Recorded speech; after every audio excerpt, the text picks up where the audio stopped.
טוב, אנחנו מתחילים עם תקן חשבונאות בינלאומי 24, יאס 24, שמדבר על גילויים שצריך לתת לגבי עסקאות עם צד קשור. כאשר חברה מזהה צד קשור לפי ההגדרות של התקן, היא צריכה לתת גילויים לגבי עסקאות שהיא עשתה עם הצד הקשור, לדוגמה רתם אפ, רתם דאון, חוזים, מחזורים, עסקאות של מתן שירותים, כל מה שאנחנו למדנו בשלבי האיחוד. כאשר הרעיון הוא שקורא דוחות כספיים צריך להבין שיש השלכה לגבי הרווח או ההפסד של החברה כתוצאה מעסקאות עם צד קשור, ולכן כל עסקה עם צד קשור צריכה לקבל גילוי לגבי סכום העסקה, מהות העסקה, יחסים מיוחדים שהיו בעסקה. כדרך אגב, גם אם העסקה היא לפי שווי הוגן ולא מחיר שהוא לא שווי הוגן, עדיין צריך לתת גילוי לכך שמדובר בעסקה עם צד קשור. אתם תראו את זה בהמשך התקן. אז אנחנו נתחיל לקרוא, אני מרקרתי את הדברים החשובים, כולל דוגמאות, שנגיע להגדרות, אתם תראו שנתתי דוגמאות לכל סעיף בהגדרה. אז סעיף 1, מטרת התקן. מטרת תקן זה היא להבטיח כי דוחות כספיים של אישות מכילים את הגילויים הנחוצים, כדי להפנות את תשומת הלב לאפשרות כי ייתכן שמצבה הכספי והרווח או ההפסד שלה הושפעו מקיומם של צדדים קשורים, מעסקאות עם צדדים כאלה ומיתרות שלהם שטרם נפרעו, מה שאנחנו קוראים חוזים, כולל מחויבויות. סעיף 2, תחולה. תקן זה ייושם לצורך א', זיהוי יחסים ועסקאות עם צד קשור. כלומר, קודם כל אנחנו צריכים לזהות מי צד קשור. אנחנו לא נתחיל ולתת גילויים לגבי עסקאות עם צדדים חיצוניים שהם לא צדדים קשורים. אז קודם כל עולה השאלה מי הוא בכלל צד קשור, ויש הגדרה מסודרת שנגיע אליה. ב', זיהוי יתרות שטרם נפרעו, כולל מחויבויות בין אישות לבין הצדדים הקשורים אליה. וג', זיהוי הנסיבות שבהן נדרש גילוי של פריטים בסעיפים א' וב', וכן קביעה של הגילויים שיש לתת לגבי פריטים אלה. 3. תקן זה מחייב גילוי של יחסי צד קשור, עסקאות צד קשור ויתרות צד קשור שטרם נפרעו, כולל מחויבויות בדוחות הכספיים המאוחדים והנפרדים של חברה אם, של משקיעים בעלי שליטה משותפת על אישות מושקעת או של משקיעים בעלי השפעה מהותית על אישות מושקעת המוצגים בהתאם לתקן דיווח כספי בינלאומי 10, IFRS 10, דוחות כספיים מאוחדים, או תקן בינלאומי 27, דוחות כספיים נפרדים. תקן זה חל גם על דוחות כספיים אינדיבידואליים. כלומר, למעשה התקן הזה מכסה גם דוחות נפרדים. להזכיר לכם למי יש דוחות נפרדים. אם יש לי חברת בת או יש לי חברה שאני מיישם עליה את שיטת השווי המאזני, דהיינו חברה כלולה, יש לי דוחות נפרדים. ואם יש לי עסקה משותפת אז גם יש לי דוחות נפרדים, למדנו את זה ב-IFRS 11. כלומר יש לי שליטה משותפת על עסקה משותפת, אני מיישם את שיטת השווי המאזני, גם אז יש לי דוחות נפרדים. התקן הזה חל גם על הדוחות הנפרדים וגם כמובן על הדוחות המאוחדים. עכשיו אם אין לי בכלל השקעה בחברת בת ואין לי השקעה בחברה כלולה ואין לי עסקה משותפת, עדיין יש לי דוחות כספיים שאנחנו קראנו להם דוחות כספיים רגילים, דוחות כספיים שאין לי דוחות נפרדים, יש לי דוחות כספיים סט אחד, הם קוראים לזה דוחות כספיים אינדיבידואליים. כלומר למעשה התקן הזה חל על כל סוגי הדוחות של החברה, גם נפרדים גם מאוחדים. סעיף 4, בדוחות כספיים של אישות ניתן גילוי לגבי עסקאות צד קשור ויתרות צד קשור שטרם נפרעו עם ישויות אחרות בקבוצה. עסקאות עם צד קשור ויתרות צד קשור שטרם נפרעו תוך קבוצתיות מבוטלות, למעט עסקאות בין אישות השקעה לבין חברות הבנות שלה נמדדות בשווי הוגן דרך רווח והפסד בעת הכנת דוחות כספיים מאוחדים של הקבוצה. מה שהם באים ואומרים פה זה שכל יתרה בין חברת אם לחברת בת או בין חברת בת לחברת בת, אם מדובר בשרשרת או במשולש חברות, אנחנו צריכים לתת לגבי הגילוי גם אם היא מבוטלת במעבר מהדוחות הנפרדים לדוחות המאוחדים. הרי למדנו בשלב השני של האיחוד ברתם עם חוזים ומחזורים שצריך לבטל יתרות חוז כי הם לא עומדות מול חיצוניים. על אף שביטלנו אותם עדיין צריך לתת לגביהם גילוי, הרי בדוחות המאוחדים בכלל לא רואים אותם. אם אנחנו עושים חובת זכאים, זכות חייבים, אין את היתרה הזאת, עדיין אני צריך לתת לגבי הגילוי למרות שהיא בוטלה בדוחות המאוחדים.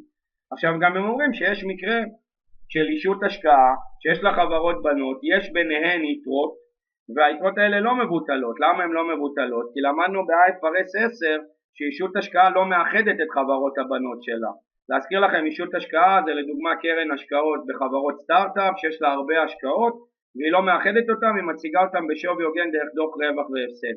אז היא לא מבטלת אותם, אבל עדיין בין אם החברה מבטלת אותם או בין אם לא מבטלת אותם, עדיין צריך לתת לגביהם גילוי. אני כקורא דוחות כספיים רוצה לדעת על כל יתרת חוז בין חברת האם לחברת הבת או בין חברות בנות, בין אם במעבר למאוחדים ביטלו ובין אם בכלל לא מציגים דוחות מאוחדים, כי אנחנו מציגים את ההשקעות בשווי הוגן דרך דוח רווח והפסד במקרה החריג של ישות השקעה. מי שלא זוכר מה זה ישות השקעה, יש לכם את זה בחומר של IFRS 10. תכלית הגילויים בהקשר לצד קשור. 5. יחסי צד קשור הם מאפיין רגיל של מסחר ועסקים. לדוגמה, לעתים קרובות ישויות מנהלות חלקים מפעילויותיהן באמצעות חברות בנות, עסקאות משותפות וחברות כלולות.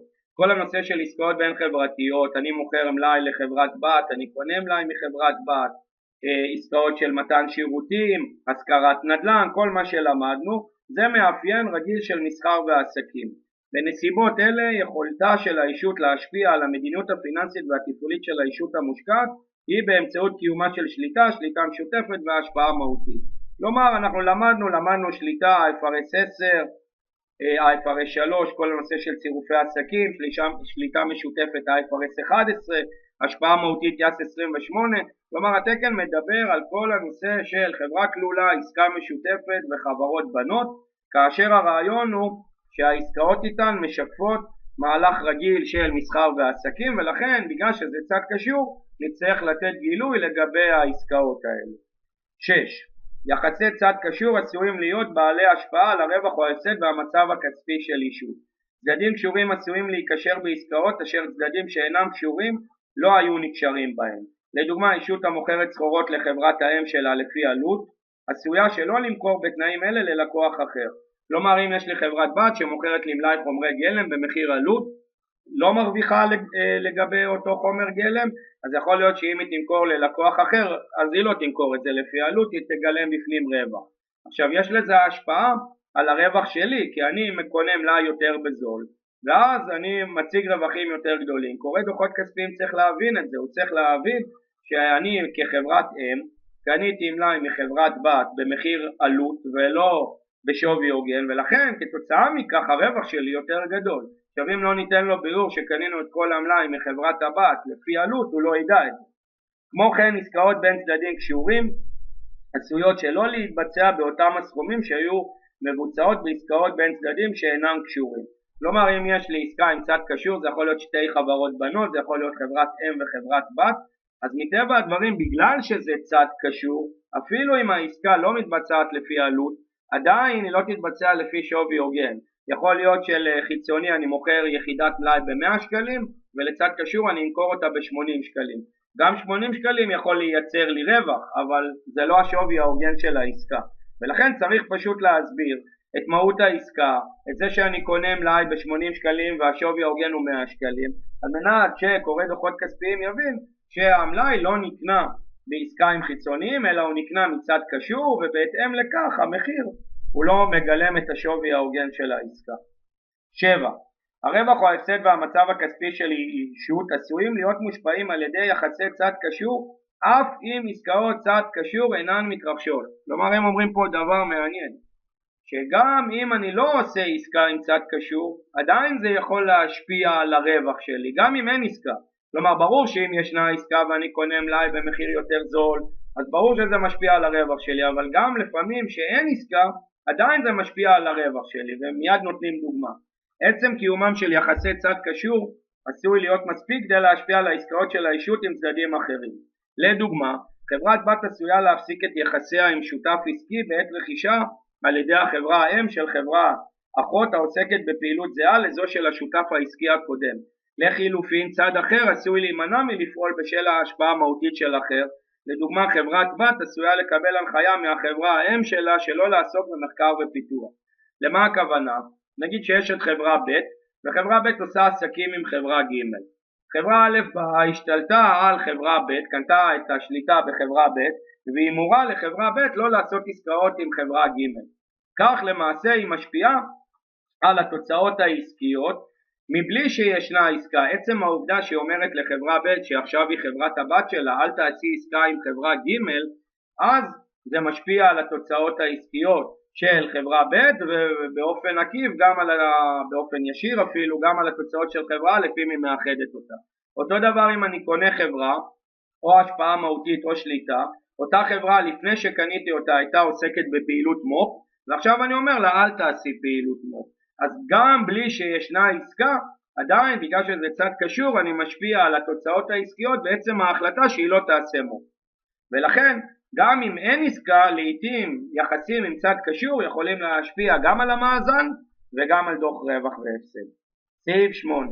בשל סיבות אלה, כלומר שאנחנו למעשה יכולים להשפיע על הרווח שלי בעקבות עסקאות עם צד קשור, ידיעה על עסקאות צד קשור, על יתרות צד קשור שטרם נפרעו, כולל מחויבויות, שהם אומרים כולל מחויבויות זה יכול להיות אפילו ערבות בנקאית שנתתי לצד קשור, ועל יחסי צד קשור של אישות, עשויה להשפיע על הערכותיהם של המשתמשים בדוחות הכספיים לגבי פעילותיה, לרבות הערכה של הסיכונים וההזדמנויות לפניהם ניצבת האישות.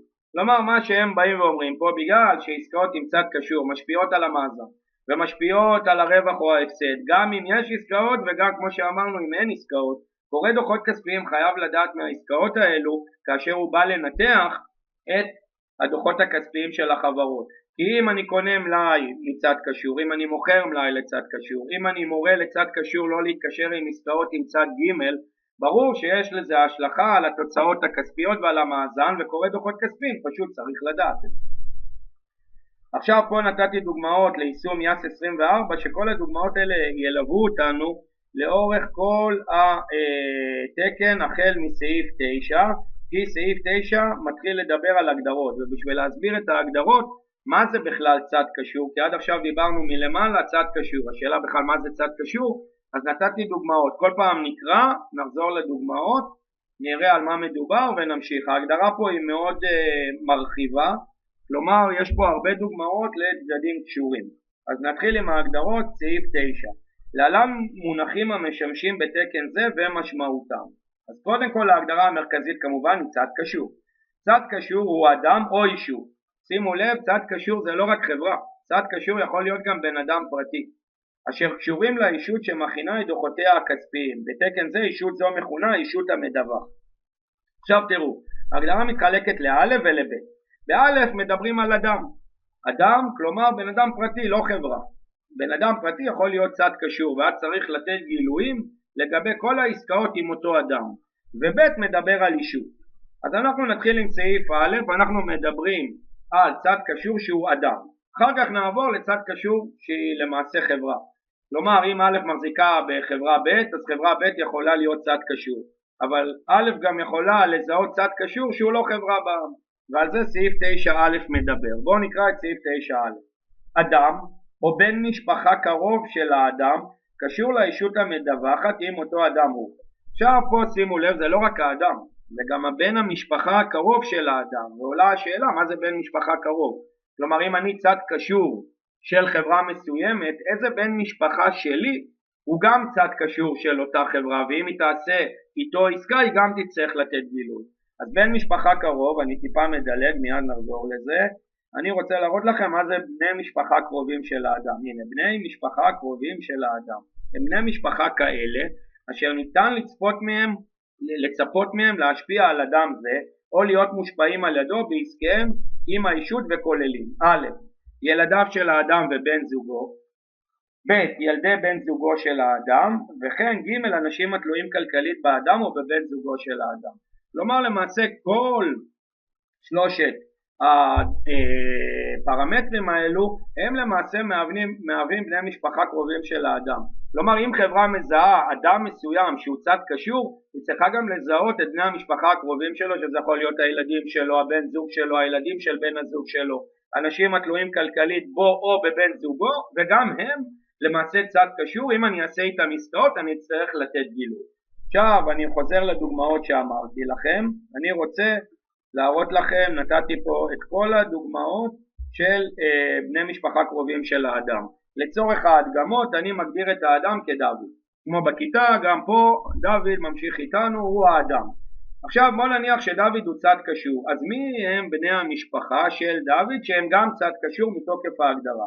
אז קודם כל דנה היא בת זוגו של דוד, יוסי הבן של דוד ודנה, ששון הבן של דוד, שימו לב הוא לא הבן של דוד ודנה, הוא הבן של דוד, הוא לא הבן של בת זוגו של דוד, אבל עדיין הוא צד קשור, כי כתוב בהגדרה הבנים של האדם, אז אם, או הילדים של האדם, הילדים של האדם במקרה שלנו ששון. ברכה הבת של דנה, לא הבת של דוד ודנה, הבת של דנה, כתוב בהגדרה ילדי בת זוגו של האדם. אז אנחנו כבר מדברים על הבן המשותף יוסי, על הבן של דוד ועל הבן של דנה, על הבת של דנה שהיא למעשה נכנסת להגדרה כילדיו של בן הזוג. עכשיו 5 ו-6 מדבר על אנשים שתלויים כלכלית באדם או בבן זוגו של האדם. שפרה ידידה של דוד התלויה בו כלכלית, חנה ידידה של דנה התלויה בה כלכלית. ואז למעשה ההגדרה פה היא מאוד מרחיבה, זה לא רק שאני מזהה את דוד, אני צריך לזהות את בת זוגו, את הילדים של דוד, את הילדים של בת זוגו של דוד, ואנשים שהם גם תלויים כלכלית, וזה מאוד קשה לזהות, כי אתה צריך לזהות אנשים שהם תלויים כלכלית באדם או בבן זוגו של האדם, וזה לא פשוט, כי ילדים קל לזהות, אבל אנשים שהם תלויים כלכלית באדם או בבן זוגו זה טיפה יותר קשה, אבל אמרתי לכם מראש שההגדרה פה של האדם היא מאוד מאוד מרחיבה. אז נחזור להגדרה, אנחנו בסעיף 9א, אדם או בן משפחה קרוב של האדם, שאמרנו מה זה, קשור לישות המדווחת אם אותו אדם הוא 1. בעל שליטה או שליטה משותפת על הישות המדווחת, 2. בעל השפעה מהותית על הישות המדווחת, שימו לב 1 ו2 סוגר לנו את כל הנושא של IFRS 10 זה בעל שליטה, IFRS 11 זה שליטה משותפת ויאס 28 השפעה מהותית. ו3 הוא אחד מאנשי המפתח בהנהלה של הישות המדווחת או של החברה האם של הישות המדווחת. השאלה מה זה אנשי מפתח בהנהלה? אנשי מפתח בהנהלה, אני עובר איתכם להגדרה, יש פה הגדרה של אנשי מפתח בהנהלה, הנה אנשי המפתח בהנהלה. מה זה אנשי מפתח בהנהלה? הם האנשים שיש להם סמכות ואחריות לתכנון פעילויות האישות, להכוונתן ולשליטה עליהן במישרין או בעקיפין לרבות דירקטור כלשהו, פעיל או לא פעיל של אישות זו. אז זה יכול להיות סמנכ"ל, זה יכול להיות מנכ"ל, זה יכול להיות מבקר פנים, זה יכול להיות יועץ משפטי, זה יכול להיות דירקטור כמו שהם אומרים פה. איש מפתח בהנהלה הוא למעשה יכול להיות בהחלט צד קשור. אז בואו נחזור עוד פעם לסעיף 9א, אנחנו מדברים על אדם או קרוב משפחה של האדם, שאו שהוא בעל שליטה, או שיש לו שליטה משותפת, או שהוא בעל השפעה מהותית, או שהוא איש מפתח בהנהלה או בחברת האם של אותה אישות מדווחת. עכשיו לקחתי את הסעיף הזה ואני רוצה לתת לכם דוגמאות ספציפיות מה אנחנו למעשה למדים מההגדרה הזאת. אז אנחנו בסעיף 9א, הנה נתתי פה דוגמאות. 1. נגיד שדוד להזכיר לכם הוא האדם מבחינתי, דוד יש לו שליטה או שליטה משותפת בחברה א'. חברה א' נקראת אישות מדווחת. מה זה אומר? שכל עסקה שהאישות המדווחת תעשה עם דוד, או כמו שאמרנו אפילו לפעמים אם אין עסקה אבל דוד מורה לחברה א' לדוגמה לא להתקשר בעסקאות עם חברה אחרת או עם צד ג', כל עסקה עם צד קשור היא למעשה צריכה לקבל גילוי בדוחות הכספיים של חברה א'. למה? כי א' צריכה לזהות את דוד כצד קשור מאחר והוא שולט בה או שיש לו שליטה משותפת. אותו דבר אם לדוד יש השפעה מהותית בחברה א', הנה שליטה IFRS 10, שליטה משותפת IFRS 11, השפעה מהותית יאס 28. 3. אם דוד הוא מנכ"ל או דירקטור או כל איש מפתח אחר בהנהלה, זה לא חייב להיות או דירקטור או מנכ"ל, כל איש מפתח בהנהלה, אם דוד הוא איש מפתח בהנהלה של חברה א', כל עסקה בין חברה א' לדוד צריכה לקבל גילוי. 4. נגיד שחברה א' שולטת בחברה ב', חברה ב' היא האישות המדווחת. דוד הוא מנכ"ל או דירקטור בחברה א'. מה זה אומר? שחברה ב' מבחינתה דוד הוא צד קשור, כי דוד הוא איש מפתח בחברת האם של חברה ב'. ואז אנחנו למעשה מגיעים למסקנה שאם חברה ב' עושה עסקה עם דוד או מושפעת מהוראה של דוד, היא צריכה לתת על זה גילוי כי דוד הוא צד קשור שלו. עכשיו פה כתבתי הערה, בכל המצבים הנ"ל גם בני המשפחה הקרובים לדוד הם צד קשור של האישות המדווחת. למה הכוונה?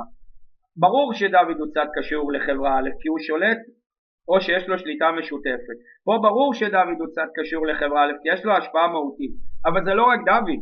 אם חברה א' במקרה הזה או במקרה הזה או במקרה הזה המקרה השלישי או במקרה הרביעי חברה ב', אם חברה א' תלך ותעשה עסקה עם בן משפחה קרוב של דוד, לדוגמה חברה א' תמכור עכשיו מלאי לבן של דוד, חברה א' תמכור מלאי לבת הזוג של דוד, חברה א' תמכור מלאי לבן המשותף של דוד ובת זוגו, זה גם צד קשור, כי זה לא מוגדר רק האדם, זה האדם או קרוב משפחה של האדם. כלומר דוד יכול לעשות עסקאות עם חברה א', ברור שאם הוא שולט או יש לו שליטה משותפת הוא צד קשור, אבל הם לא סגרו את ההגדרה באדם עצמו, אלא גם בקרובי המשפחה של האדם לפי ההגדרה שאנחנו דיברנו, כולל אנשים שהם תלויים כלכלית בדוד, הם לא בנים שלו, הם לא בת הזוג שלו, הם תלויים כלכלית בו, או תלויים כלכלית בבת הזוג של דוד. כלומר למעשה על חברה א' ישנה חובה לזהות לא רק את דוד, אלא גם את כל קרובי המשפחה של דוד על פי ההגדרה, וכל עסקה איתם ידרוש ממנה גילוי. אז זה למעשה ההגדרה של סעיף 9א, תזכרו שזה לא רק האדם, זה גם קרובי המשפחה של האדם, ומי שבמבחן לא זוכר בדיוק מה זה קרובי המשפחה של האדם, שילך להגדרה כמו שאני הלכתי להגדרה, והנה אם זה עונה על ההגדרה או לא. לא צריך לזכור בעל פה, הכל מופיע בתקן.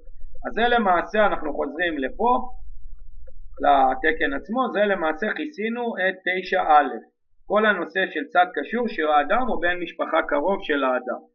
עכשיו אנחנו נעבור לסעיף 9ב שמדבר על אישות שהיא קשורה לאישות המדווחת, כלומר לא אדם פרטי אלא אישות. טוב, סעיף 9ב, אישות קשורה לאישות המדווחת אם מתקיים אחד מהתנאים הבאים. עכשיו אנחנו נתחיל לעבור ואחר כך נעבור על דוגמאות. 1. האישות והאישות המדווחת חברות באותה קבוצה, כלומר כל חברה הם חברה בת וחברה אחות קשורות לאחרות. כלומר למעשה אם יש לנו קבוצה של חברות, כל חברה בקבוצה היא צד קשור. הנה סרטטתי את זה, אני אראה לכם. אנחנו בסעיף 9ב, דוגמה 1, חברה א', חברה ב', חברה ג', משולש חברות, זה קבוצת חברות נקרא כמובן, כולם הם צדדים קשורים. חברה ב' צריכה לתת גילוי על כל עסקה עם חברה א' וחברה ג', חברה ג' צריכה לתת גילוי על כל עסקה עם חברה א' או חברה ב', וכמובן חברה א' צריכה לתת גילוי על עסקאות עם חברות ב' וג'. כלומר למעשה אם זה קבוצת חברות, כל החברות בקבוצה הם למעשה צד קשור. אז זה ההגדרה של 9ב1. עכשיו נחזור להגדרה 2. אישות אחת היא חברה כלולה או עסקה משותפת של האישות האחרת, או חברה כלולה או עסקה משותפת של חברה בקבוצה שבה חברה האישות האחרת. אז גם את זה סרטטתי, 9ב2. הנה אנחנו נראה את 2. אנחנו מדברים או שחברה א' במישור שלה עם חברה ב' זה חברה כלולה או עסקה משותפת, כלומר אם חברה ב' מוגדרת כחברה כלולה או כעסקה משותפת של חברה א', ברור שזה צד קשור. אז שימו לב, זה לא רק שליטה, זה גם שליטה, זה גם שיטת שווי מאזני וזה גם עסקה משותפת. אמרתי את זה כבר, אנחנו מכסים פה את ה-IFRS 10, את יס 28 ואת ה-IFRS 11. אז זה ברור, אבל עוד היה כתוב בסוגריים, גם אם זה חברה כלולה או עסקה משותפת של חברת בת שלי. לדוגמה, הנה חברה א', הנה חברה ב'. חברה ב' היא חברת בת של חברה א', ולחברה ב' יש את חברה ג' שהיא מגדירה אותה כחברה כלולה או עסקה משותפת. מבחינת חברה א' גם חברה ג' היא צד קשור. עכשיו מי שיבוא ויגיד אבל חברה א' לא מחזיקה בחברה ג', חברה א' כן מחזיקה בחברה ג' בעקיפין דרך חברה ב', ולכן מבחינת חברה א' גם חברה ג' היא צד קשור. אז יש לכם פה החזקה ישירה שא' היא מחזיקה בחברה ב' ומגדירה אותה ככלולה או כעסקה משותפת, ויש לכם פה החזקה עקיפה. אין הבדל, הרי מה זה משנה אם אני מחזיק בה במישרין או מחזיק בה בעקיפין, עדיין ברגע שאני שולט בחברה ב' אז זה כאילו אני מחזיק במישרין בחברה ג', ולכן גם אם זה חברה שאני מחזיק בה באופן ישיר וגם אם זה חברה שאני מחזיק בה דרך חברת בת, זה צד קשור. אז זה אנחנו כיסינו את 9ב2. 9ב2. עכשיו נגיע ל9ב3. שתי הישויות הן עסקאות משותפות של אותו צד שלישי. למה הכוונה? סרטטתי את זה.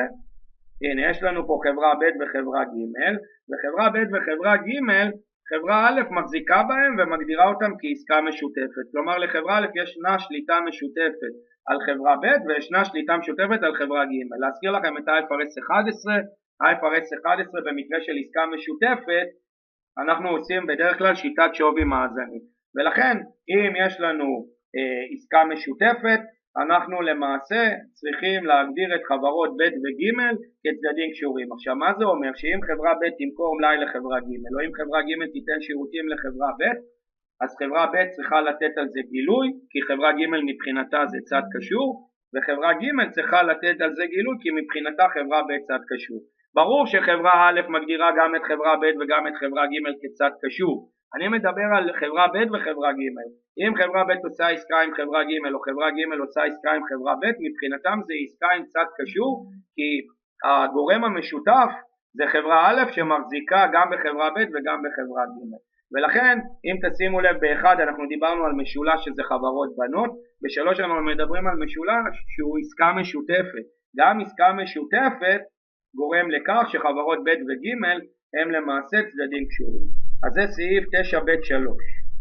אז אנחנו נחזור ל9ב.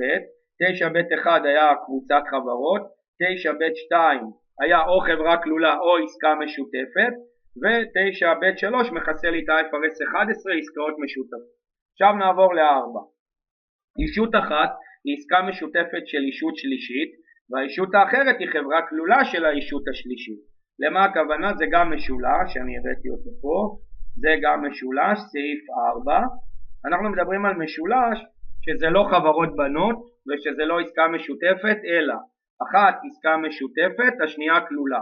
מה שהם רוצים להגיד למעשה שב' מבחינתה ג' היא צד קשור וג' מבחינתה ב' היא צד קשור. למה? כי חברה א' מחזיקה בהם, באחת היא מחזיקה עסקה משותפת, בשנייה כלולה, זה גם תופס. כלומר זה לא רק משולש של חברות בנות, זה לא רק משולש פה של עסקאות משותפות, זה גם משולש שאחת עסקה משותפת ואחת כלולה. במשולש כזה חברה ב' וחברה ג' הם למעשה צדדים קשורים. ברור שגם חברה א' מגדירה את חברה ב' ואת חברה ג' כצד קשור, את זה כבר אמרנו פה בסעיף 2. אני מדבר עכשיו על חברות ב' וג', בגלל שחברה א' מחזיקה גם בב' גם בג', באחת יש לה השפעה מהותית ובשנייה עסקה משותפת, חברות ב' וג' הם למעשה צדדים קשורים. אז זה אנחנו עברנו על 9ב4. 9ב5 אני מדלג, זה תוכנית הטבה לאחר סיום העסקה יד 19, זה בכלל לא בחומר שלנו. אנחנו נעבור ל6. אישות נשלטת או נשלטת במשותף על ידי אדם שזוהה בסעיף א'. עכשיו מי זה אדם שזוהה בסעיף א'? בואו נלך לסעיף א', נחזור על זה. סעיף א' אנחנו מדברים על אדם, כשאנחנו מדברים על אדם אנחנו גם מדברים כמובן על אדם או בן משפחה קרוב של האדם, זה לא רק האדם, אמרנו שהאדם זה גם בן משפחה קרוב שלו. עכשיו על מה מדובר פה? אנחנו מדברים פה על בעל שליטה או בעל שליטה משותפת, אדם שיש לו שליטה או שליטה משותפת, על אדם שיש לו השפעה מהותית ועל אדם שהוא איש מפתח. עכשיו מה הם רוצים מאיתנו? הם באים ואומרים לנו שאם ישנה אישות שנשלטת או נשלטת במשותף על ידי האדם שזיהיתי אותו בסעיף א', אז אותה אישות היא גם צד קשור. למה הכוונה? אני סרטטתי את זה עם כמה דוגמאות. אנחנו מדברים על סעיף 6 ואנחנו עכשיו נבוא ונגיד את הדבר הבא. נגיד שדוד יש לו או שליטה או שליטה משותפת או השפעה מהותית או הוא איש מפתח בחברה א'. מה זה אומר? זה אומר שאם גם דוד יש לו בלי קשר להחזקה בחברה א' גם החזקה בחברה ב' והוא שולט בה או שיש לו שליטה משותפת בה, מה זה אומר? זה אומר שחברה ב' וחברה א' הם צדדים קשורים. למה? כי זה כמו משולש, דוד מחזיק גם בחברה א', דוד מחזיק גם בחברה ב'. ברגע שדוד מוגדר מבחינת חברה א' כצד קשור, כי יש לו שליטה משותפת, השפעה מהותית או איש מפתח בחברה א', וברגע שדוד גם מוגדר בחברה ב' כצד קשור בגלל שיש לו שליטה או שליטה משותפת, זה אומר שחברות א' וב' הם למעשה צדדים קשורים. מתוקף זה שב' מגדירה את דוד כצד קשור כי הוא זוהה בסעיף 9 א' כצד קשור, ומתוקף זה שדוד יש לו שליטה או שליטה משותפת בחברה ב', שימו לב, או שליטה או שליטה משותפת, לא כל הדבר הזה, רק שליטה או שליטה משותפת, אז חברה ב' וחברה א' הם צדדים קשורים, ולכן אם ב' עושה עסקה עם א' או אם א' עושה עסקה עם ב', צריך לתת גילוי. איזה גילוי עוד נלמד, אבל צריך לתת גילוי. עכשיו כדרך אגב זה גם יכול להיות קרוב משפחה של דוד, כי הרי מה הם אומרים? אדם שזוהה בסעיף 9א. אנחנו אדם שזוהה בסעיף 9א זה לרבות בן משפחה של האדם. אז אם קרוב משפחה של דוד כהגדרתו בהגדרה של קרוב משפחה ודיברנו, יש לו שליטה או שליטה משותפת בחברה ב', ודוד הוא כמובן הוא צד קשור לחברה א' כי יש לו שליטה משותפת, השפעה מהותית או איש מפתח, נוצר לי פה מצב שחברה א' וחברה ב' הם צדדים קשורים. כי חברה א' וחברה ב' למעשה הם צדדים קשורים בגלל שחברה אחת יש לה צד קשור דוד, וחברה שנייה מוחזקת על ידי קרוב משפחה של דוד בשליטה או בשליטה משותפת, ולכן זה הופך את חברות א' וב' לצדדים קשורים. אם חברה ב' תמכור מלאי לא', אם א' תמכור מלאי לב', יצטרכו לתת על זה גילוי. זה למעשה ההגדרה של סעיף 9ב6. עוד פעם אני מקריא: ישות נשלטת או נשלטת במשותף, והדוגמאות שלי זה חברה ב', על ידי אדם שזוהה בסעיף א'. מי הוא האדם שזוהה בסעיף א'? אדם או בן משפחה קרוב של האדם שקשור לישות המדווחת, או שהוא בעל שליטה או שליטה משותפת או בעל השפעה מהותית או איש מפתח. כלומר אמרתי לכם ההגדרה פה היא מאוד מרחיבה.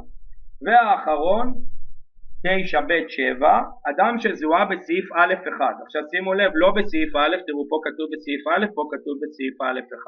מה ההבדל? סעיף א' מכסה את כל הדבר הזה, גם בעל שליטה, גם בעל שליטה משותפת, גם השפעה מהותית, גם איש מפתח. סעיף א'1 מזהה רק בעל שליטה או שליטה משותפת. עכשיו נחזור לפה. אדם שזוהה בסעיף א'1, אדם זה גם בן משפחה של האדם.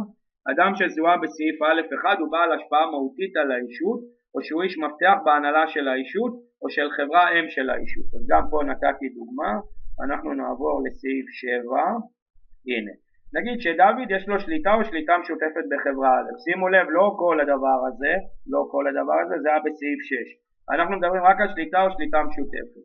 חברה א', ברור שמבחינתה דוד הוא צד קשור, אבל הסיפור פה שאם אותו דוד יש לו השפעה מהותית או איש מפתח בחברה ב', אז שימו לב, זה כמו משולש. דוד מצד אחד הוא שולט במשותף על חברה א', ודוד גם יש לו השפעה מהותית או איש מפתח בחברה ב', מה שיוצר לי פה מצב שחברה א' וב' הופכות להיות צדדים קשורים.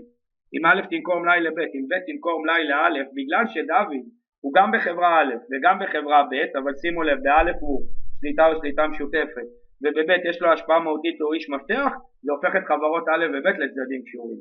ודוד יכלתי גם להחליף פה בבן משפחה של דוד, כי הם אומרים אדם שזוהה בסעיף 9א. אדם שזוהה בסעיף 9א זה כולל את הבן משפחה הקרוב שלו, ולכן אותו דבר, אם דוד שולט במשותף על חברה א', ויש את חברה ב' ובן משפחה של דוד יש לו השפעה מהותית או איש מפתח בחברה ב', אם תהיה עסקה בין א' לב' צריך לתת על זה גילוי, כי הם צדדים קשורים.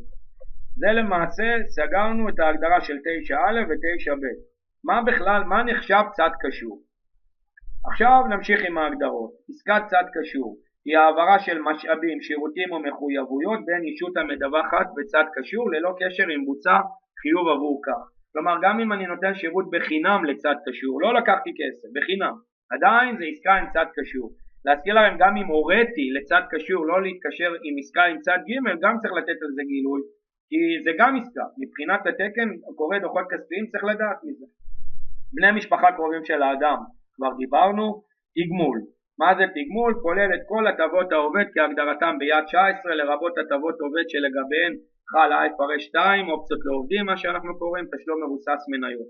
הטבות עובד הן כל צורת התמורה ששולמה, שתשולם או שסופקה על ידי האישות או בעבור האישות בתמורה לשירותים הניתנים לאישות. הוא כולל גם תמורה כזו ששולמה בעבור חברה אם של האישות בקשר לאישות. למדנו שחברת אם נותנת אופציות לעובדים של חברת בת. להזכיר לכם, למדנו את זה גם באופציות לעובדים וגם בדוחות מאוחדים, שא' נותנת, קראנו לזה החלפת תשלום מבוסס מניות, שא' מחליפה לעובדים של ב' את האופציות, או שסתם היא נותנת להם אופציות. תגמול כולל. עכשיו מי שישאל מה ההגדרה הזאת, מה אני צריך אותה פה, אנחנו נצטרך לתת גילוי לכל צורות התגמול של צד קשור. שכר עבודה שהוא קיבל, אופציות לעובדים שהוא קיבל. כלומר אם אני חברה ואני נתתי כל צורה של תגמול לצד קשור, אני חייב לכתוב את זה בדוחות הכספיים, לתת גילוי למי נתתי, מה נתתי, האם נתתי אופציות, האם נתתי כסף, האם נתתי שווה כסף. כלומר צריך פה את ההגדרה של תגמול כי אנחנו נצטרך לתת עליה גילוי.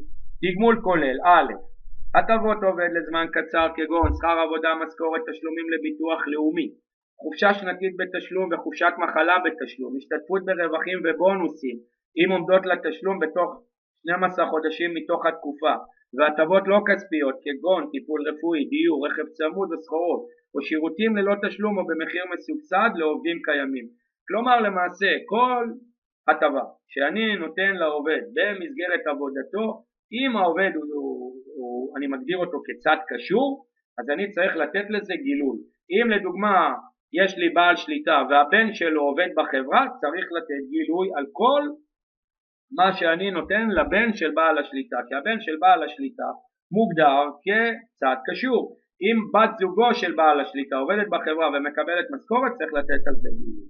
ב', הטבות לאחר העסקה כגון פנסיות, הטבות פרישה אחרות, ביטוח חיים לאחר העסקה וטיפול רפואי לאחר העסקה.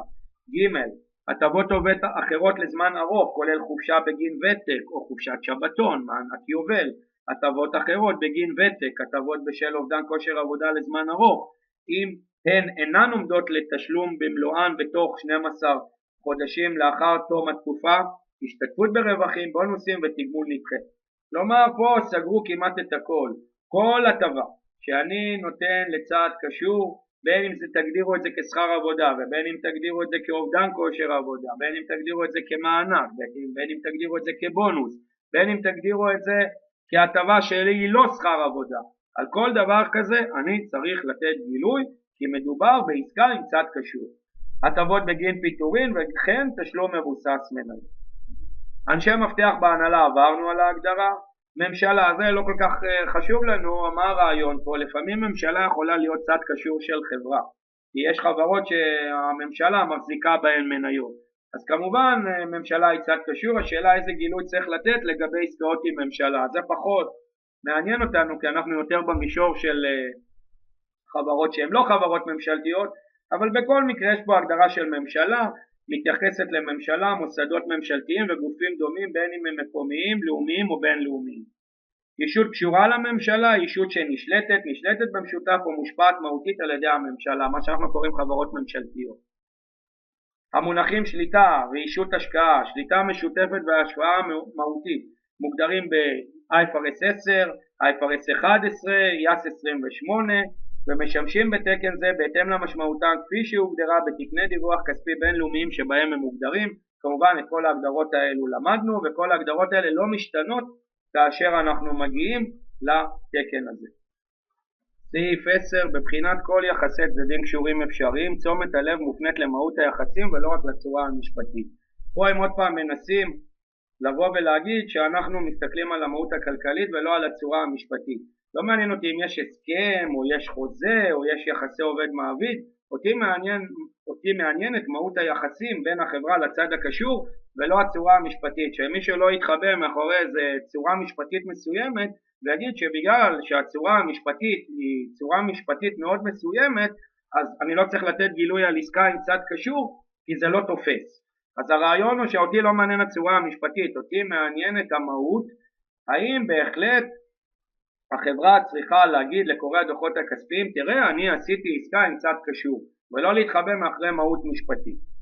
סעיף 11, לעניין תקן זה הצדדים הבאים אינם צדדים קשורים. כלומר עכשיו אני הולך לתת דוגמאות לעסקאות שאני לא צריך לתת גילוי. למה? כי לא מדובר עם עסקה עם צד קשור. 11א, שתי ישויות רק בשל העובדה שיש להם דירקטור משותף או איש מפתח בהנהלה משותף או מאחר שלאיש מפתח בהנהלה של אישות אחת יש השפעה מהותית על האישות האחרת. אז פה אני נתתי לכם דוגמאות. סעיף 11א, מה זה לא צדדים קשורים? לדוגמה דוד הוא דירקטור גם בחברה א' וגם בחברה ב'. זה לא אומר שחברה א' וחברה ב' הם צדדים קשורים. מעצם העובדה שדוד הוא דירקטור גם פה וגם פה יש הרבה דירקטורים שהם דירקטורים בהרבה חברות ציבוריות בו זמנית, זה לא הופך את החברות לצדדים קשורים. דוד הוא גם מנכ"ל בחברה א', כלומר איש מפתח, והוא גם סמנכ"ל בחברה ב', הוא איש מפתח פה ואיש מפתח פה. זה לא הופך את חברות א' וב' לצדדים קשורים. או דוד הוא מנכ"ל בחברה א' ואפילו יש לו השפעה מהותית בחברה ב'. זה לא הופך את חברות א' וב' לצדדים קשורים, כי זה שלדוד יש השפעה מהותית בחברה ב' והוא איש מבטיח בחברה א', זה לא תופס. ראיתם קודם בסעיף 9ב', הראיתי לכם משולשים שכן תופסים. במקרה של מנכ"ל והשפעה מהותית, או שבכלל איש מפתח ואיש מפתח, או דירקטור ודירקטור, זה לא נחשב, זה לא צדדים קשורים. עכשיו מה לא עוד צדדים קשורים? נחזור לסעיף 11, אנחנו ב-11ב'. שני שותפים בעסקה משותפת רק בגלל שהם חולקים שליטה משותפת על עסקה משותפת. למה הכוונה? סרטטתי את זה פה. אנחנו מדברים על סעיף 11ב'. נגיד שחברה א' מוגדרת כעסקה משותפת. מי שותף לעסקה המשותפת? חברה ב' וחברה ג'. חברה ב' וחברה ג' הם לא צדדים קשורים. אם ב' תמכור לג' מלאי או ג' תמכור לב' מלאי זה לא צד קשור. כי זה שחברה ב' מחזיקה בחברה א' וזה שחברה ג' מחזיקה בחברה א' ולכל אחת מהן ישנה שליטה משותפת על חברה א', לא הופך את חברות ב' וג' לצד קשור. כלומר אם חברה ב' תמכור מלאי לחברה ג' או חברה ג' תעשה איזה עסקה עם חברה ב', לא צריך לתת גילוי כי זה לא עסקה עם צדדים קשורים. אז עוד פעם נחזור לסעיף עצמו, אני מקריא אותו עוד פעם. שני שותפים בעסקה המשותפת, במקרה שלי ב' וג', רק בגלל שהם חולקים שליטה משותפת על עסקה משותפת, זה לא הופך אותם לצדדים קשורים. ג', אנחנו להזכיר לכם מה לא צדדים קשורים. נותני אשראי, לדוגמה בנק הוא לא צד קשור שלי בגלל שהוא נתן לי הלוואה. איגודים מסחריים, לדוגמה לשכת המסחר, אם אני עושה איתה נעזר בשירותיה או בעזרתה סוגר עסקאות, היא לא צד קשור שלי. נותני שירותים ציבוריים, לדוגמה מס הכנסה, הוא נותן שירות מאוד מאוד יעיל, הוא גובה מס, אז עם כל הכבוד הוא לא צד קשור שלי, למרות שאנחנו במיסים אומרים שמס הכנסה הוא שותף שלי, אז לא לצורך התקן הזה. וכן 4, מחלקות וסוכניות ממשלתיות שאינן שולטות במשותף או בעלות השפעה מהותית על הישות המדווחת, לדוגמה זה יכול להיות מרכז השקעות, זה יכול להיות משרד הכלכלה, זה יכול להיות כל רשות ממשלתית שאני נעזר בה או שיש לי יחסים איתה, אבל עדיין היא לא שולטת בי, אלא שליטה משותפת בי, אלא השפעה מהותית, ולכן היא לא צד קשור. רק בשל אופי עסקיהם הרגילים עם אישות, למרות שהם עשויים להשפיע על חופש הפעולה של אישות או להשתתף בתהליך קבלת ההחלטות שלה. כלומר מה שהם אומרים זה שיש לי פעילות עסקית, גם עם זה שנתן לי אשראי, גם עם איגודים מסחריים, גם עם נותני שירותים ציבוריים, גם עם סוכניות או מחלקות ממשלתיות, יש לי איתם עסקים אבל זה לא הופך אותם לצד קשור. זה שיש לי איתם עסקים לא אומר שזה צריך לתת לגבי זה גילוי לגבי צד קשור. כי ההגדרה של צד קשור גם ככה היא מספיק מרחיבה, לא צריך להרחיב אותה גם לסוכנויות של הממשלה ולמשרדי הממשלה. ד', לקוח, ספק, זכיין, מפיץ או סוכן כללי עמם ישות מבצעת עסקאות בנפח עסקים משמעותי רק בשל התלות הכלכלית הנוצרת.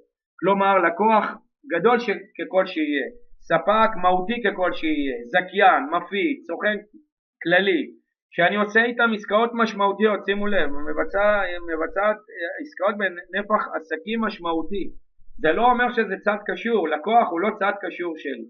ברור שב-IFRS 8 למדנו שאם יש לי לקוח מהותי צריך לתת עליו גילוי, אבל זה לפי IFRS 8 לא לפי IAS 24, הוא לא צד קשור. אם יבואו ויגידו לכם האם לקוח מהותי הוא צד קשור, הוא לא, אין לו השפעה מהותית בי, הוא לא שולט בי, אין לו שליטה משותפת עליי, ולכן הוא לא מוגדר כצד קשור.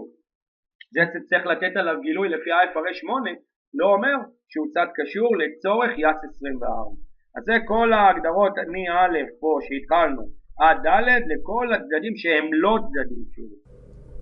סעיף 12 בהגדרה של צד קשור, חברה כלולה כוללת חברות בנות של החברה הכלולה, ועסקה משותפת כוללת חברות בנות של העסקה המשותפת. לפיכך לדוגמה חברת בת של חברה כלולה והמשקיע שיש לו השפעה מהותית על החברה הכלולה קשורים זה לזה. כדי להסביר את זה אנחנו נלך לדוגמה, יש לכם פה דוגמה בסעיף של סעיף 12, נגיע לדוגמה, הנה סעיף 12, על מה מדובר. נניח שחברה ב' שולטת בחברה ג' 80%. חברה א' יש לה השפעה מהותית בחברה ב'. מבחינת חברה א', גם חברה ג' היא צד קשור. אם תהיה עסקה בין חברה א' לחברה ג', חברה א' תצטרך לתת על זה גילוי, כי אמנם היא לא שולטת בחברה ב', יש לה רק השפעה מהותית, אבל אם חברה ב' שולטת בחברה ג', מבחינת חברה א', חברות ב' וג' הם אותו דבר. ולכן ההגדרה אומרת שחברה א' וחברה ג' הם צד קשור. או דוגמה שנייה, חברה א' יש לה שליטה משותפת בחברה ב', וחברה ב' יש לה חברת בת. מבחינת חברה א', חברה ג' היא צד קשור. כל עסקה בין חברה א' לחברה ג' צריך לתת עליה גילוי. זה לגבי סעיף 12. עכשיו אנחנו עוברים לגילויים. אחרי שעברנו על מה זה צד קשור ומה זה לא צד קשור, אנחנו צריכים עכשיו להגיע לעניין המרכזי, איזה גילויים אני צריך לתת. הרי כל התקן הזה מדבר על גילויים עם צד קשור. הצד קשור הסברנו מה זה, על איזה גילויים אני צריך לתת. אז פה אנחנו מדברים על כל הישויות. כל הישויות שיש להם צדדים קשורים. מה הם צריכים לתת? סעיף 13. יינתן גילוי ליחסים בין חברה אם לבין חברות הבנות שלה, ללא קשר אם היו עסקאות ביניהם. כלומר, אם יש לך חברת בת, אתה צריך לתת גילוי על כך שיש לך חברת בת, אפילו אם לא הייתה לך עסקה איתה. אישות תיתן גילוי לשם של החברה האם של האישות, ולשם של הצד הסופי השולט אם הוא שונה. כלומר, אם יש לי חברת אם, אני צריך לתת גילוי לחברת האם שלי, ואם זה שרשרת, מיד אני אראה לכם בדוגמה, אז אני צריך להגיע עד סוף השרשרת ולראות מי הצד הסופי ששולט. לדוגמה, אם א' שולטת בב', ב' שולטת בג', ג' שולטת בד', ד' שולטת בה'.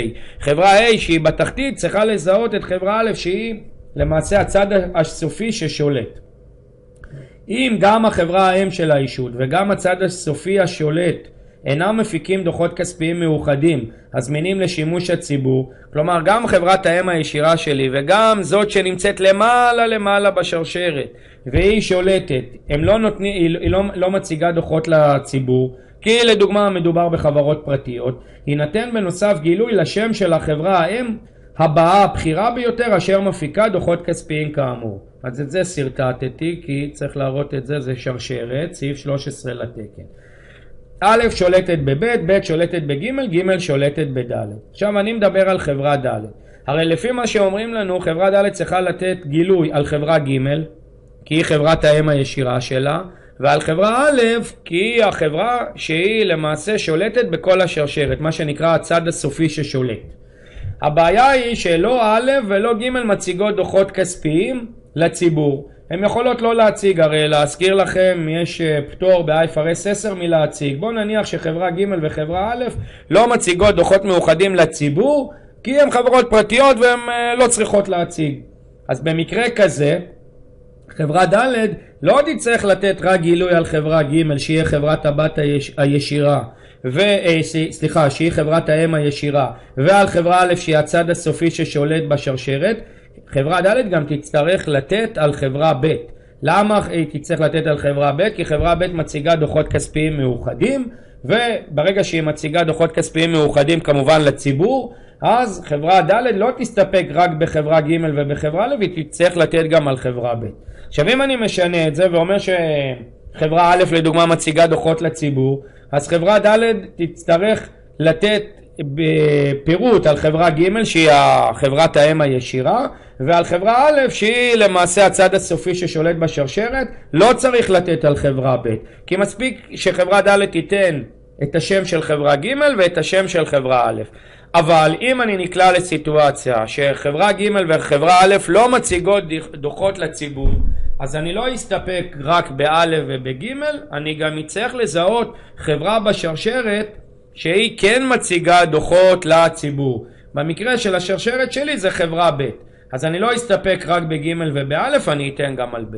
זה למעשה מה שהם באים ואומרים. אני בכוונה עשיתי שא' לא מציגה דוחות וג' לא מציגה דוחות, כך שד' לא תוכל להסתפק בלתת רק את השם של א' ואת השם של ג', היא גם תצטרך לתת את השם של ב'. אני רק אומר שאם א' וג' כן היו מציגות דוחות לציבור, או מספיק שחברה א' תציג דוחות לציבור, אז אני לא צריך את ב', מספיק לי ג', את ג' אני חייב כי חברת האם הישירה שלי, ואת חברה א', זה מה שהם באים ולמעשה ואומרים בסעיף הזה. עכשיו נחזור לתקן עצמו, זה סעיף 13, נעבור לסעיף 14. כדי לאפשר למשתמשים בדוחות כספיים לגבש דעה לגבי ההשפעות של יחסי צד קשור על אישות, ראוי לגלות את יחסי הצד הקשור כאשר קיימת שליטה, מבלי להתייחס לשאלה אם היו עסקאות בין הצדדים הקשורים. אמרנו שעצם העובדה שמתקיימת שליטה כבר צריך לגלות אותה, לא חייבות להיות עסקאות. אתה עדיין צריך לבוא ולהגיד מי חברת האם הישירה שלך ומי הצד הסופי ששולט בשרשרת, כמו שהרגע אמרנו, גם אם לא היה לך איתם עסקאות. זה שלא הייתה עסקה לא אומר שאתה לא צריך לגלות מי הצד הקשור. סעיף 15, דרישות הגילוי של יחסי צד קשור בין חברה האם לבין חברות הבנות שלה היא בנוסף לדרישות הגילוי ביאס 27 וב-IFRS 12. אז קודם כל IFRS 12 הוא לא בחומר, זה תקן שכולו מלא בגילויים שצריך לתת על חברות בנות ועל חברות כלולות, לא לומדים אותו, ויאס 27 למדנו דוחות נפרדים. כלומר התקן הזה בא בנוסף לגילויים שצריך לתת ביאס 27 וב-IFRS 12. סעיף 16. סעיף 13 מתייחס לחברה האם הבאה הבחירה ביותר. זו החברה האם הראשונה בקבוצה מעל החברה האם הישירה אשר מפיקה דוחות כספיים מאוחדים הזמינים לשימוש הציבור. בואו נחזור לסרטוט. הנה הסרטוט. ב' חייבת לתת ביאור על ג' כי חברת האם הישירה שלה זה ג', ואז היא למעשה צריכה להתקדם ולראות מי החברה האם הבחירה ביותר שכן מציגה דוחות כספיים מאוחדים זמינים לציבור. במקרה שלנו היא יכלה להסתפק באלף אם א' הייתה מציגה דוחות מאוחדים, ואם לא אז היא מזהה את ב' כחברה הבחירה ביותר, ולכן היא תצטרך לתת גילוי גם על ג' כחברה שהיא חברת אם ישירה, וגם על ב' שזאת החברה הבחירה ביותר בשרשרת. אז מה שהם למעשה אומרים בסעיף הזה, זה הסברנו קודם גם בלי לקרוא את זה. זה סעיף 16, לזהות את האם הישירה אשר מפיקה דוחות מאוחדים הזמינים לשימוש הציבור. עכשיו סעיף 17 מתחילים עם מה לתת בגילוי, איזה גילוי אני צריך לתת. אישות תיתן גילוי לסך התגמול לאנשי מפתח בהנהלה ולגבי כל אחת מהקטגוריות הבאות. כלומר, אם יש לי אנשי מפתח בהנהלה והגדרנו מה זה, אני צריך לתת גילוי לכל הפריטים האלו. הטבות עובד לזמן קצר, הטבות לאחר העסקה, הטבות אחרות לזמן ארוך, הטבות בגין פיטורין ותשלום מבוסס מניות. 18. אם לאישות היו עסקאות עם צדדים קשורים במהלך התקופות המכוסות על ידי הדוחות הכספיים, עליה לתת גילוי למהות היחסים עם הצד הקשור, כמו גם מידע לגבי אותן עסקאות ויתרות שטרם נפרעו, מה שאנחנו קוראים חוזים, כולל מחויבויות כמו ערבות בנקאית, הנחוצות למשתמשים להבנת ההשפעה הפוטנציאלית של יחסים אלה על הדוחות הכספיים. דרישות גילוי אלו הן נוסף לדרישות בסעיף 17, לכל הפחות הגילויים יכללו. הסעיף 17 מדבר על תגמול לאנשי מפתח בהנהלה, ועכשיו אנחנו מדברים על עסקאות שהיו עם צדדים קשורים בסעיף 18. מה אני צריך לתת? אני צריך לתת את הסכום של העסקאות, זה באלף. ב' סכומן של היתרות שטרם נפרעו כולל מחויבויות וכן תנאיהן לרבות ציון העובדה אם הן מובטחות והאופי של התמורה שתינתן בעת סילוקן, וכן פרטים באשר לערבויות כלשהן שניתנו או שנתקבלו. ג' הפרשות בגין חובות מסופקים הקשורות לסכומן של היתרות שטרם נפרעו. כלומר אם יש יתרת חוב והיא עבודה או שהיא מסופקת, אז כמובן צריך ללכת ולתת לגבי זה ביאור. וכן ד' ההוצאה שהוכרה במהלך התקופה בהתייחס לחובות רעים, מה שאנחנו קוראים חובות אבודים, או לחובות מסופקים של צדדים קשורים. סעיף 19 הגילויים הנדרשים בסעיף 18 יינתנו בנפרד לגבי כל אחת מהקטגוריות הבאות. כלומר אתה לא יכול לתת ביאור ולהגיד שסך הכל החובות עם צדדים קשורים הם 100 מיליון שקלים. אתה צריך לפרט את זה לקבוצות. על איזה קבוצות אני צריך לפרט? חברת האם זה א', ב' ישויות בעלות שליטה משותפת על אישות או בעלות השפעה מהותית עליה, חברות בנות, חברות כלולות, עסקאות משותפות בהם האישות היא שותפה בעסקה משותפת, אנשי מפתח בהנהלה של האישות או של חברת האם שלה, וכן צדדים קשורים אחרים.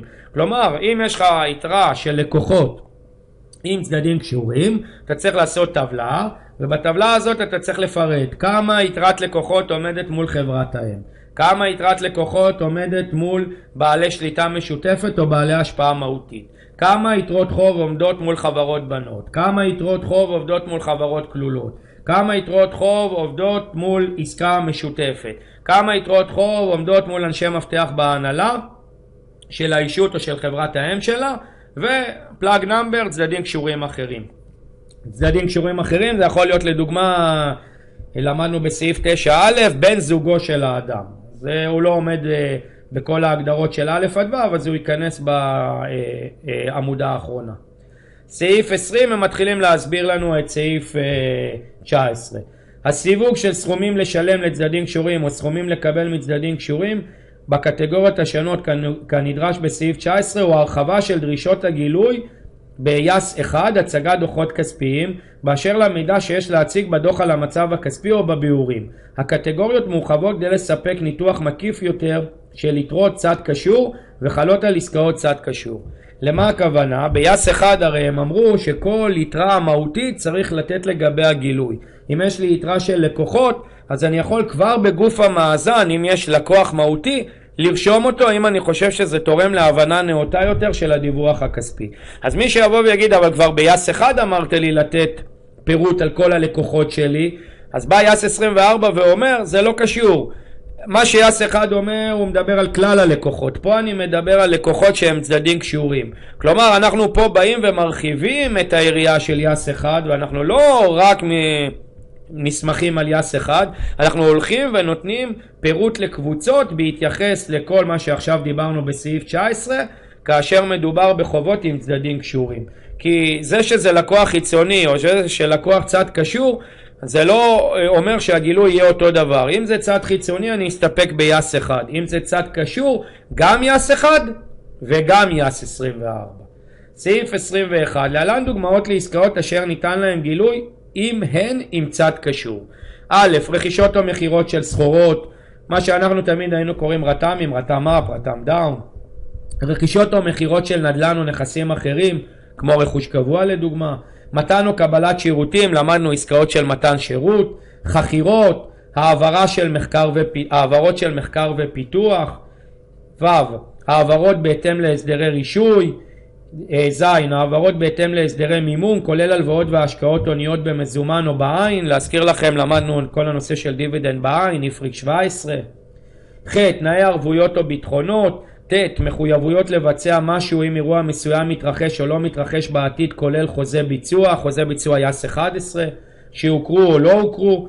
וכן י', סילוק של התחייבויות בעבור האישות או על ידי האישות בעבור צד קשור. לדוגמה, אנחנו למדנו את הנושא של איגוח, ודיברנו בשיעור שדיברנו על איגוח, אמרתי לכם שאיגוח זה לא משהו שהוא בעייתי, אפשר לעשות איגוח, אבל אם אתה עושה איגוח עם צד קשור, אז אתה צריך לתת פירוט. מי עומד מאחורי האיגוח, מה יקרה אם הלקוחות לא יחזירו את החוב בזמן, האם אפשר לקחת את היתרה של הלקוחות ועל סמך היתרות האלה לקחת הלוואה, או שאני כפוף לחברת האם שהלקוחות היו אצלה בהתחלה. כל מה שהסברתי לכם בסיכום על איגוח תופס פה. אם אני עושה איגוח עם צד קשור אני צריך לתת את כל הגילויים הנדרשים. סעיף 22. השתתפות על ידי חברה אם או חברת בת בתוכנית הטבה מוגדרת. תוכנית הטבה מוגדרת זה יד 19, זה אם אני בא ונותן לעובדים שלי פנסיה. אז מה הם מדברים פה? הם מדברים פה שיכול להיות שחברת אם היא נותנת פנסיה לעובדים של חברת הבת, או חברת בת אחת נותנת פנסיה לעובדים של חברת בת אחרת. החולקת סיכונים בין ישויות בקבוצה, עסקה בין צדדים קשורים.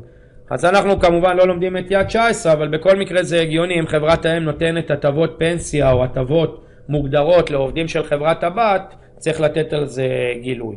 סעיף 23.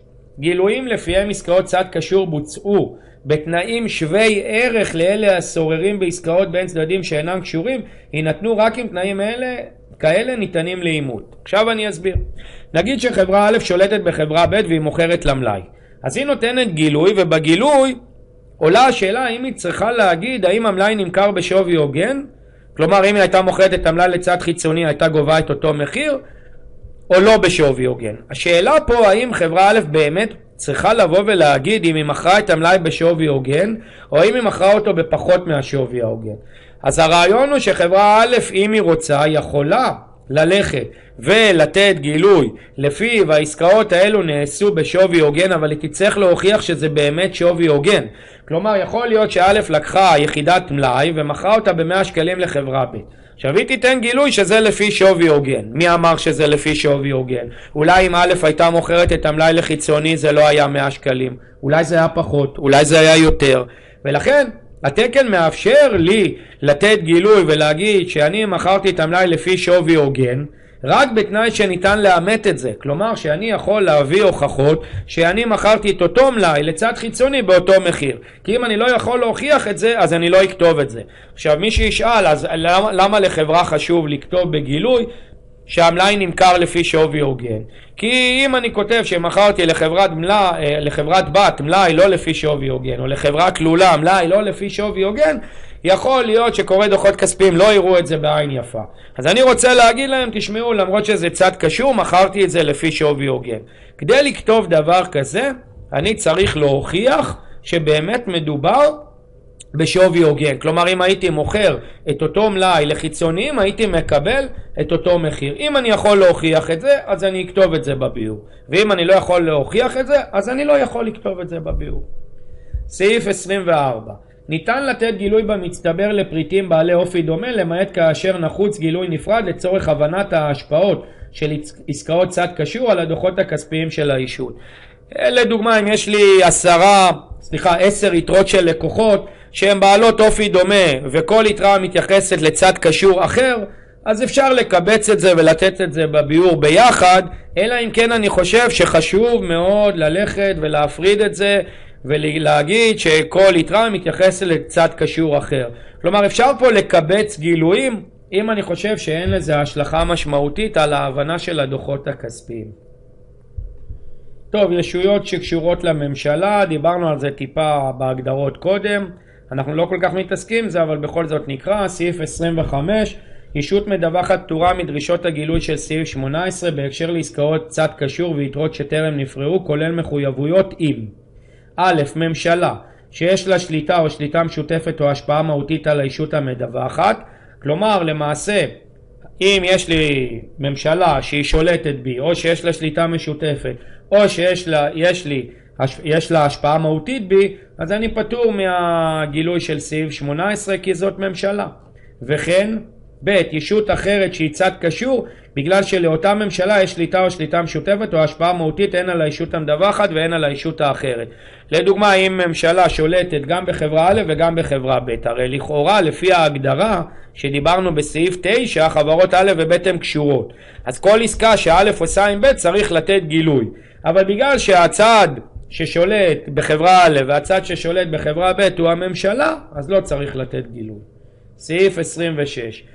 אם ישות מדווחת מיישמת את הפטור בסעיף 25, עליה לתת גילוי לפרטים הבאים של עסקאות ויתרות קשורות שטרם נפרעו שסעיף 25 מתייחס אליהן. כלומר, בכל זאת צריך לתת גילוי, אבל הגילוי יהיה לפי סעיף 26 ולא לפי סעיף 18. איזה גילוי הם רוצים? א', השם של הממשלה ומהות הקשר עם הישות המדווחת, כלומר שליטה משותפת, השפעה מהותית. ב', המידע הבא בפירוט מספק כדי לאפשר למשתמשים בדוחות הכספיים של הישות להבין את ההשפעה של עסקאות עם צדדים קשורים בדוחותיה הכספיים. המהות והסכום של כל עסקה משמעותית בפני עצמה, כלומר כל העסקאות שעשיתי עם הממשלה, וכן לעסקאות האחרות שהן משמעותיות ביחד, אך אינן משמעותיות בפני עצמן, זה פלאג נאמבר, כל העסקאות שכל אחת בפני עצמה לא משמעותית, נתונים איכותיים וכמותיים לגבי היקפם. סוגי העסקאות כוללים את אלה שפורטו בסעיף 21. כלומר, למעשה בעסקאות עם ממשלה, אני לא חייב את כל הגילוי של סעיף 18, אני יכול להסתפק בגילוי של סעיף 26. סעיף 27, בעת שימוש בשיקול דעתה לקביעת רמת הפירוט של הגילוי, שנדרש בהתאם לסעיף 26ב, הישות המדווחת תשקול את קרבת היחסים עם הצד הקשור וגורמים אחרים הרלוונטיים לקביעת רמת המשמעותיות של העסקה, כגון אם העסקה משמעותית מבחינת הגודל, בוצעה בתנאים שאינם תנאי שוק, מחוץ לפעילויות העסקיות הרגילות היומיומיות, כגון רכישה ומכירה של עסקים, ניתן גילוי בגינה לרגולטורים או לרשויות הפיקוח, דווחה להנהלה בחירה, כפופה לאישור בעלי המניות. אבל עוד פעם, אנחנו בעיקרון מתעסקים בגילוי בין חברה לחברה או בין חברה לאדם ולא בין חברה לממשלה, אבל שתדעו שאם אני עושה עסקאות עם ממשלה, כאשר הממשלה שולטת בי או יש לה שליטה משותפת או השפעה מהותית, אני יכול לעבוד לפי הפטור של סעיף 25 ואז ליישם את סעיף 26 ו-27. זהו, זה סוף התקן, אני מקווה שנהנתם ושיהיה לכם בהצלחה.